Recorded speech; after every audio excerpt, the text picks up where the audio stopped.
Está na hora do nosso quadro Horizontes Humanos com o querido psicanalista René Dentes. René já está por aqui.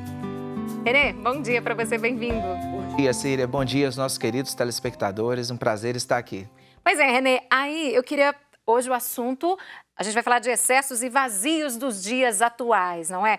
E aí, primeiro, eu queria que você falasse pra gente, explicasse o que a gente pode chamar, o que é esse excesso contemporâneo. Então, Síria, nossos telespectadores, hoje o mundo vive muitas coisas em excesso e em abundância, mas isso, ao contrário do que parece, não é bom. Por quê? As pessoas acham que podem resolver tudo fazendo mais, exercitando mais, praticando algum esporte, ou comendo mais, ou jogando mais, consumindo mais e até mesmo tendo relações entre amigos, né? Em excesso. Em excesso. Tudo em excesso. Parece que nós vivemos uma época em que as pessoas acham que a intensidade vai resolver tudo. E não é bem assim. Porque realmente aquele ditado antigo, né, dos nossos avós, que tudo em excesso é negativo, é verdadeiro. Eu vejo isso na clínica psicanalítica. Esse excesso ou esses excessos são para suprir um vazio? A gente pode falar isso? Muitas vezes sim, né? Porque, veja, é interessante a questão da compulsão alimentar, né? A gente teve aí um período no Brasil, por exemplo, vendo a nossa realidade, há 30 anos atrás, existiam pessoas que fumavam mais, né? Nós tivemos uma campanha anti-tabagismo que foi eficaz, né? Por outro lado, também o consumo de álcool, muitas vezes em excesso, mas a alimentação, de alguma maneira, ficou mais acessível para muitos, né? Então, muitos produtos estão aí mais facilmente em mercados, houve uma maior amplitude de acesso, né? Então, as pessoas passaram a consumir mais produtos alimentícios, né? De uma certa maneira, mesmo que sejam produtos mais saudáveis, com menor teor de açúcar e tal, mas em excesso, porque estava muito fácil, né? É muito fácil você estar, veja na pandemia, né? As pessoas em casa, é muito fácil você comer mais, né? E aumentou muito a compulsão alimentar de muitas pessoas, porque não podiam ir para as ruas, ter a vida mais agitada fora de casa. Então, de certa maneira, essa compulsão alimentar é o que mais nós vemos hoje de excesso, né? É muito fácil, é muito próximo às pessoas e esconde um elemento de ansiedade, né? Toda compulsão, ela vem de elementos de ansiedade, né? Que a pessoa precisa fazer mais e mais e mais e mais, mas não tem limite. Por mais que ela ache, cai num grande auto-engano, por mais que ela ache que vai chegar um momento que aquela intensidade vai resolver, mas sempre vai precisar de mais. Nunca vai ter fim, né? Exatamente. No último bloco a gente falava sobre economia e a gente falava exatamente dessa questão, quanto que as pessoas às vezes ali alimentando essa ansiedade compram por impulso comida, roupa, bens materiais de uma forma geral e isso não vai satisfazer, né? Vai ser uma satisfação passageira, né, René? Exatamente. A gente vê, por exemplo, no campo psíquico, a questão dos medicamentos, né? As pessoas acham hoje que eu tenho um problema psicológico, depressão, eu vou resolver pela situação puramente medicamentosa, com um psiquiatra. Aí ela começa tomando algum medicamento e às vezes é necessário, mas ela acha que não resolveu num primeiro momento, depois resolve, mas vai precisar sempre de mais intensidade, né? Ela cria uma dependência que sempre vai precisar estar atualizando. E aí, nesse sentido, chega um momento que uma alta dosagem vai fazer mais mal do que bem. Então, esse excesso, ele tem um lado contraproducente. Nada em excesso vai ser isento, vai ficar assim, olha, tudo bem, eu vou sempre poder aumentar a dose e pronto. Não, esse aumento vai cobrar a conta. Seja no esporte, o corpo não vai dar conta. Exatamente. Né? Veja, seja, por exemplo, na alimentação também, seja até em medicamentos. A gente falava isso na semana passada, né? Da necessidade do equilíbrio aí. Exatamente. E a pessoa ela se vê impotente diante dessa situação? Chega um ponto, é isso? Se vê. Essa questão da ansiedade hoje é realmente muito comum, né? E na pandemia, os estudos mostram que aumentou em torno de 40%. A ansiedade, a pessoa, ela coloca o desejo em algumas coisas, mas ele não se satisfaz. Então, ela coloca em várias coisas ao mesmo tempo, vai atualizando aquele desejo, mas ele está perdido. Não se sabe muito bem para onde quer ir, mas quer suprir um vazio, né? E aí, quando você deseja tudo, todas as coisas ao mesmo tempo, acaba não desejando nada.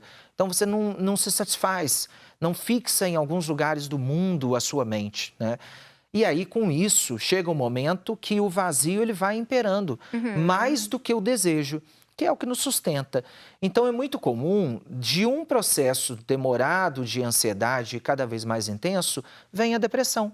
Porque a pessoa não se sustenta mais no mundo, né?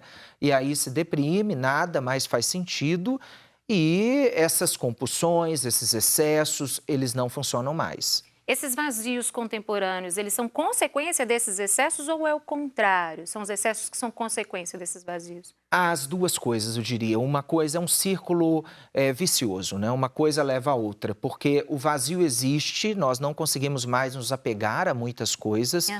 As coisas pelas quais nós nos apegamos são coisas que precisam cada vez mais de intensidade. Tudo isso que eu falei, de certa forma, são elementos que as pessoas, vamos dizer, elas precisam estar sempre renovando, né? Sempre em intensidade. Então, exige esse excesso. O mundo atual, ele proporciona poucos elementos de preenchimento de vazios, né? Veja até no campo da literatura de autoajuda, né? A pessoa precisa sempre estar lendo, são elementos repetitivos, porque precisa estar sempre preenchendo a mente com aquelas frases se ela não motivacionais. Fizer, parece que está faltando algo, e esse vazio vai aumentando. Exatamente, cria uma dependência. E, no fundo, o ser humano precisa de um caminho contrário. Um caminho contrário é mais sadio. Qual que é esse caminho? É o caminho do autoconhecimento, né? Mas sempre esperando que vai ter um lugar que você não conhece. Então, não é buscando, assim, um absoluto, uma verdade absoluta, uma solução para tudo, prática, rápida, não. E nem que vai ter que ser sempre alimentada. Tudo aquilo que a gente precisa alimentar constantemente cria dependência. Então, por exemplo, veja na fé. Se eu preciso ficar falando o tempo todo que eu creio, ora, mas será que eu creio mesmo? A fé tem convicções e uma convicção inabalável. É uma ação repetida, né? Exatamente. Você pode cair num aspecto que a gente chama em psicanálise de neurótico, né? Sempre. E aí, não é mais a convicção. Aí é um elemento assim que fica quase um rito vazio, um ritual, uma ritualística vazia. Que se um dia eu não tiver aquela ritualística, eu não acredito mais. Peraí, não está certo. E aí, como que a pessoa pode sair dessa situação? Quem se vê, né, vivenciando um momento desse, Renê? É entender os seus vazios particulares, né? Não pensando que os vazios eles são gerais, eles são vazios de todo mundo e que são iguais, né? As pessoas hoje, Síria, caem numa armadilha que é do padrão, né? A padronização, acham que vazios são iguais, o que o outro vive nas redes sociais é o que eu vivo, e se eu não vivo, eu devo viver. Isso é um absurdo, né? Isso é um absurdo. Porque, não, cada um vive o seu vazio. Por quê? Porque cada um tem a sua história. Tem o seu passado, como a gente falou na semana passada, a infância é um imenso oceano. Então, cada um tem a sua história. Ninguém viveu duas histórias iguais. Nem mesmo os irmãos gêmeos, né? Eles viveram caminhos separados num determinado momento. A relação com os pais é diferente, por mais que se tenha uma tentativa aí de dar as mesmas coisas, mas subjetivamente há uma diferença. Então, nós não somos padronizados, precisamos entender quais são os nossos vazios e buscar os nossos caminhos. Agora, as redes sociais, elas alimentam muito isso no dia de hoje? Porque eu vejo muito, às vezes, as pessoas se comparando nas redes sociais, igual aquela velha história, né? A grama do vizinho é sempre mais verde. Ah, porque meu amigo está sempre viajando, meu amigo está com carro novo, com casa nova. Isso aí gera uma sensação de impotência, de baixa autoestima na pessoa também? Isso gera muito, né? Eu venho falando muito isso, alertando, porque as pessoas caem nessa armadilha de que a rede social, ela vai trazer, vamos dizer assim, o meu normal, né? E aí o contrário também. Quando eu não estou na normalidade das redes, eu estou mal. e as pessoas se enganam. Só que isso, eu costumo dizer, Síria, que tem alcançado um nível inconsciente. Um simples olhar traz elementos de imagens que afetam muito. E as pessoas, elas ficam com aquelas imagens, aquelas ideias na mente, ressoa muito no seu inconsciente, até mesmo nos sonhos. As pessoas estão cada vez mais sonhando coisas parecidas por causa das redes sociais. Desse padrão. Nesse padrão. E aí elas se afetam, se cobram, a culpa vem muito das redes sociais também, né? As pessoas estão achando assim, olha, eu não estou dentro daquele padrão, então eu estou numa negatividade, né? E não é isso, isso não existe. Porque é engraçado ver isso, que a pessoa, no meu consultório psicanalítico, às vezes a pessoa fala assim, eu vou fazer exatamente o que ela fez, o meu amigo fez. Aí ela vai e faz. Aí ela vai, por exemplo, suponha em um lugar, né, numa viagem turística, e ela volta na outra semana da viagem e fala, poxa, mas era aquilo? Não era aquilo, não era o perfil de viagem dela, né? Exatamente, talvez o foco, né, colocou um filtro, ou a pessoa se mostrou tão alegre. Que não é aquela realidade, a vida real é outra dimensão totalmente diferente, mas é né? só aquilo ali, aquele lugar, não era tudo o que eu vi, né? A rede social parece tudo mais colorido, né? E na verdade não é bem assim. Agora, como que a pessoa pode identificar isso? Que ela já está ficando dependente, que já está gerando esse vazio nela? Pode identificar no sentido dessa compulsão e repetição. Nós não somos seres que precisamos de tanta repetição assim. É claro, precisamos de uma rotina, de uma organização, mas o ser humano, ao contrário do que muitos pensam, ele não vai encontrar sempre uma rotina igual e uma organização plena. Nós somos seres que temos altos e baixos, temos caos, elementos trágicos. Então, nós precisamos entender que nós temos um caminho único e que esse caminho vai ser de altos e baixos, vai ser um caminho que, às vezes, é o inesperado, temos que lidar com o inesperado e cada um vai encontrar o seu vazio.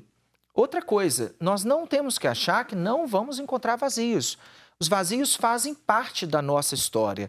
Nós somos seres que estamos no tempo, numa história, num espaço, e para isso, veja, o tempo para existir, ele pressupõe um intervalo vazio. É um processo natural, né? Natural. Então, se a gente acha que vai sempre estar pleno, estar assim, encontrando desejos já prontos, não. Nós estamos em construção, em caminho, né? Tá certo. Renê, muito obrigada. Reflexões, mais uma vez, muito boas para todos nós. Fica aí esse aprendizado, né? E até a próxima. Imagina, é um grande prazer estar aqui. Espero ter contribuído para a nossa reflexão de hoje. E muito. Já vou sair daqui refletindo, viu?